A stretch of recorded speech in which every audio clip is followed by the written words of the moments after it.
ಸುಂಟಿ ಯಾಕದು ದುಡ್ಡು ಮಾಡೋಕ್ಕೆ ಆ ಥರ ಶುಂಠಿನ ಬೆಳಿತಾರೆ ನಿಮ್ಮ ಕಡೆ?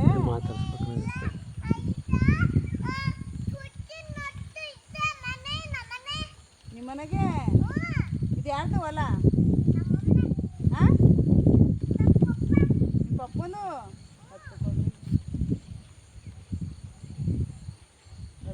ಮರೆಯ ಚುಮ್ಮನೆ ಸುಮ್ಮನಿರೋ. ಅಯ್ಯ ಹಂಗೆ ಮಾತಾಡ್ಕೊಂಡೆ ಮಾಡ್ಬೇಕಂತ ಹೋಗು.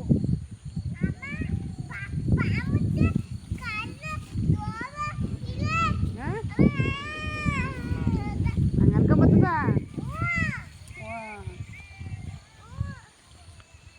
ಸರಿ ಈಗ ನೀವು ಏನು ಮಾಡ್ತಾಯಿದ್ದೀರಿ ಹೇಳಿ.